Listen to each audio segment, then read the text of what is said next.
Hello everyone and welcome! Today we are going to make a sleeveless vest for children. You can download the free pattern from my website. It is a unisex pattern that I've graded from size 3 to size 10. The link is below the video.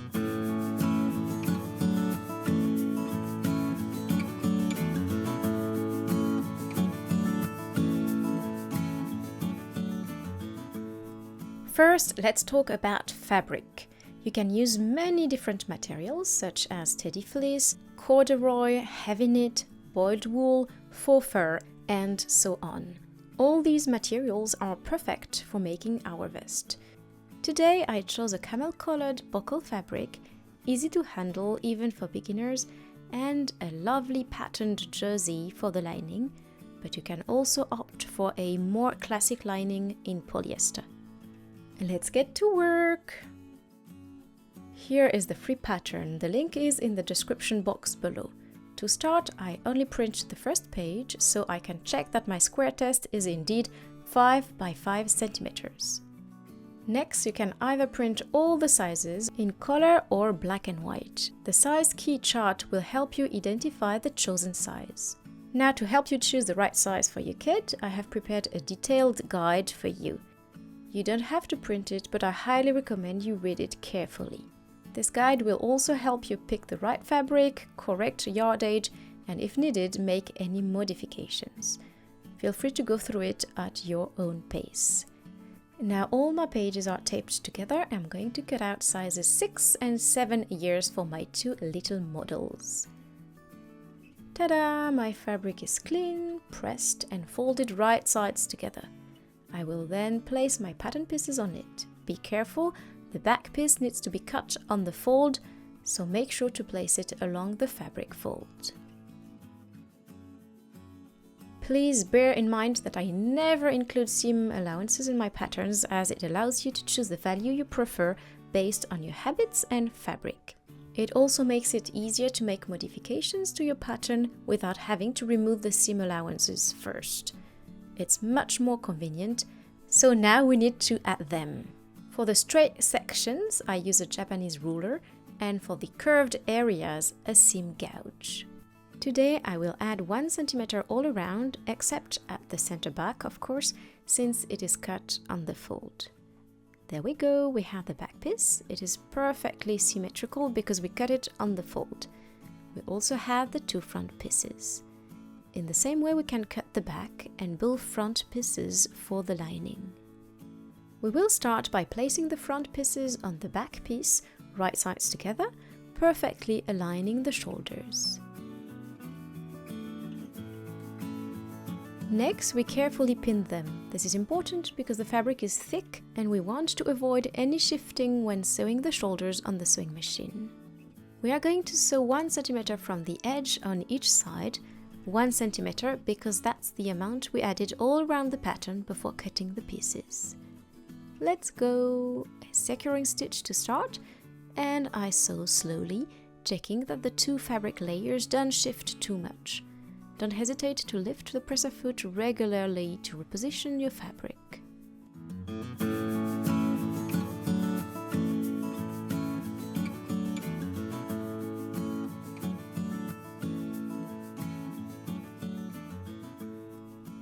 Here is where we are with the construction of our vest. Before continuing, I strongly recommend pressing your seam open. I'm using a pressing cloth here to avoid damaging the loops of my fabric.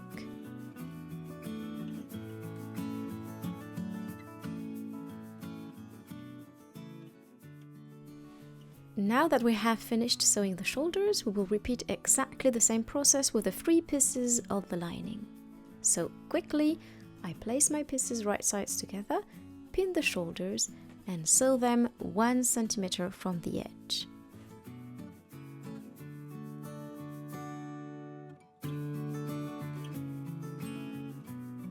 It goes without saying, but I'll say it anyway, that it's essential to press your seams open. There we go. We'll continue by placing the jersey and the buckle fabric, that is the lining and the main fabric, right sides together. Voila! And a little magic trick to shrink it all down. It's better Now it fits within the frame of my camera. Now I'm going to carefully pin both fabric layers together. And watch closely. We are going to sew both layers 1 centimeter from the edge all around the piece, except for the sides of the back and front.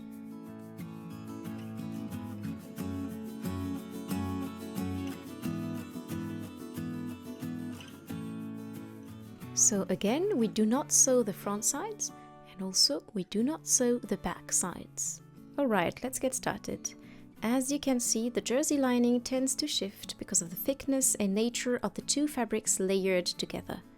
To address this issue, you can sew while frequently lifting the presser foot to reposition the lining.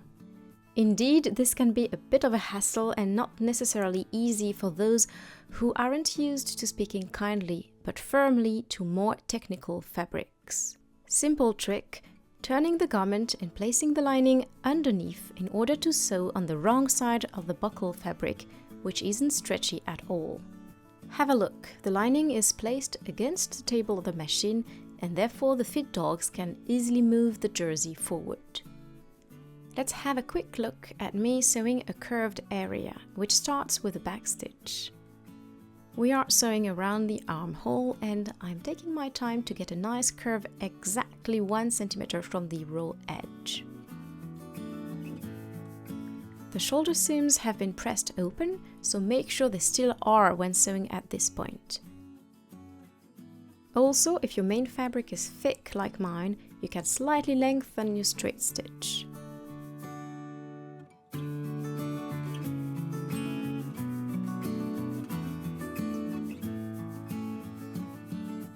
Let's make a few securing stitches and have another pick at the garment. I sewed my project on the side of the main fabric and not on the side of the lining, so the jersey side, which is much more technical, was managed directly by my machine's feed dogs. Before turning my project right side out, I'm going to trim the two bottom corners of the front pieces. We will also clip all the curved areas, namely the left and right armholes, and the neckline up to the center front.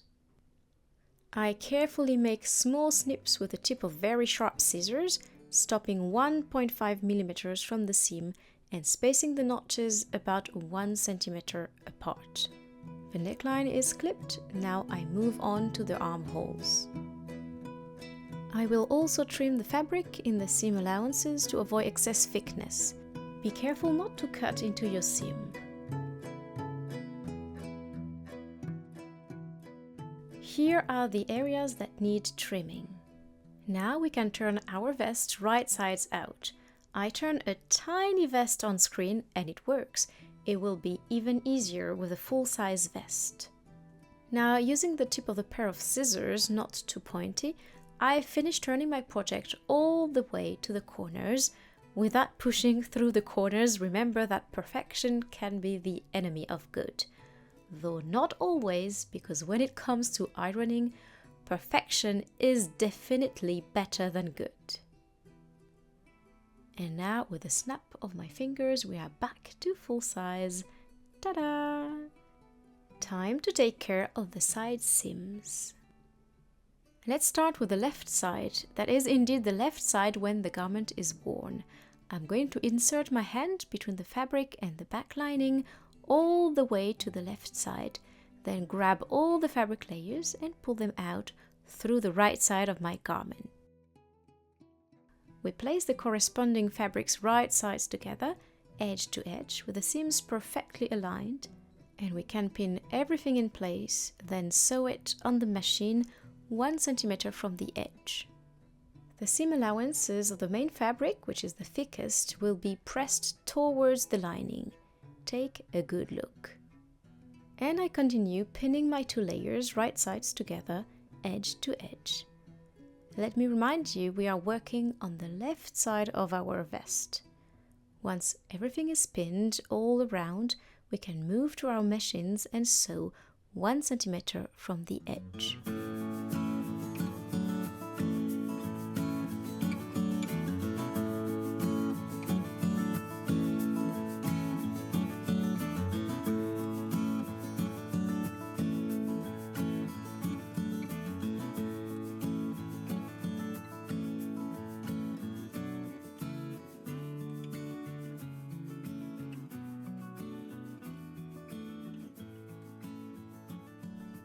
Voila! Everything is stitched. We can now turn our vest right side out by pulling the left side through the back lining. I'm straightening everything out so you can follow along easily. Here we have the side seam, which has been properly stitched.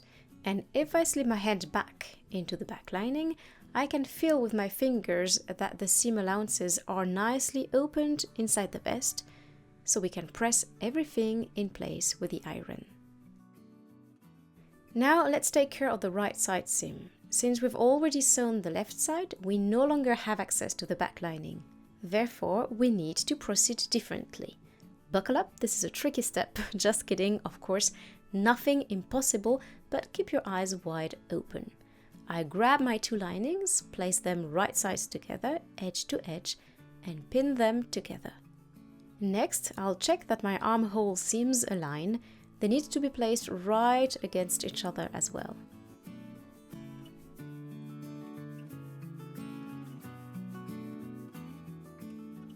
Here too, the seam allowances of the main fabric should be pressed towards the lining, each on its respective side. Once these pins are in place, we can go ahead and sew the armhole directly on the sewing machine. Alright, let's do it. I made a back stitch, which I forgot to film, and I'm starting my sewing. Check a few things. First, make sure you're sewing consistently 1 centimeter from the edge. Second, that you are only sewing through 2 layers at a time. And finally, that the seam allowances of the main fabric are properly folded against the lining.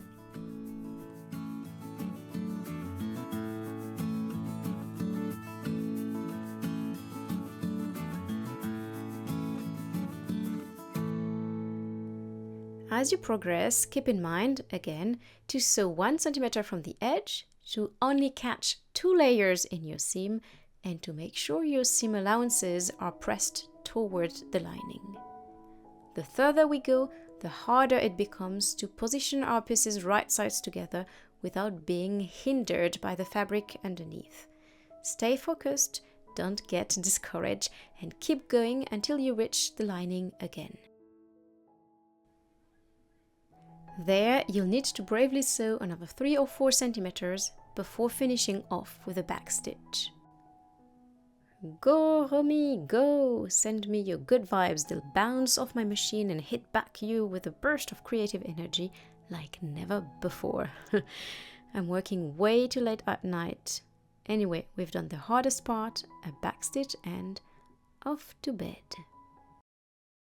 Good morning, everyone! Today all we have left are the finishing touches. Look, our side seam is perfect on the outside, but on the inside we'll need to finish it by hand. But before, let's take advantage of this opening to press the seam allowances with our fingers.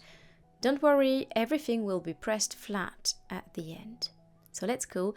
We are inserting the needle right at the edge and we hide the knot inside. I hold both sides of my opening and I stitch alternately, once on one side and then on the other, making small discrete stitches. Mine are fairly long, though about 3 millimeters, but you can make them shorter if you prefer for a stronger seam. One side and then the other. I continue this way until the entire opening is neatly closed.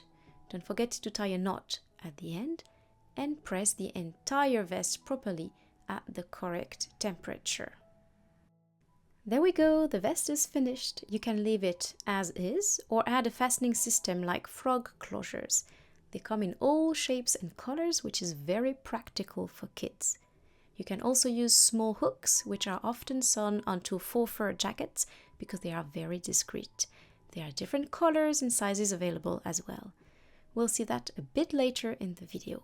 But before that, I'm going to attach these frog closures to my little buckle vest. We need to lift the cords to be able to sew all around using thread colors that match and a narrow hem foot, which is used for inserting invisible zippers. It will allow us to sew very close to the faux leather. Another tip, slightly lengthen your stitch to compensate for the thickness of the vest and the frog closure.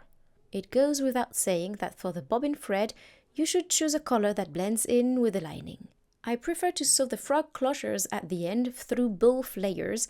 I find that it holds the flaps of the vest better for kids. If you prefer, you can also sew the frog closures only into the main fabric before assembling it with the lining. And there we have it. We have finished this first version of the vest. Can little hands open it? Yes, that's perfect. Can the same little hands close it without looking? Not bad. Simon says, lean forward. Simon says, hands behind your back. Simon says, flap like a bird. Simon says, turn slowly. Hop and turn. Eliminated. Simon says, now show us a second version of the vest made with super soft faux fur, a material for which we often use small hooks, or big hooks, especially for the little hands of kids who want to dress themselves. Yeah, trust me, go with the big ones. Sold. We can sew them on the outside, like frog closures, or on the inside so that they are completely invisible from the outside. For this vest, I decided to sew on 2 pairs of hooks, but you can definitely choose to sew just one or add more. Be careful not to sew them too close to the edge, only the tip should brush against the faux fur. This way the 2 flaps of the vest will align perfectly once the vest is closed. I'm also going to add a pretty shiny belt because my little Mia loves sparkly things. It is elastic and the buckle I chose is also very easy for little hands to open and close. Here is the vest unfastened. I really want one for myself now. And here is our lovely princess with her sparkly belt.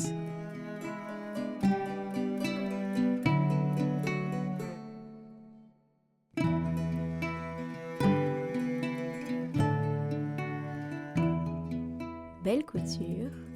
Bye bye. À bientôt.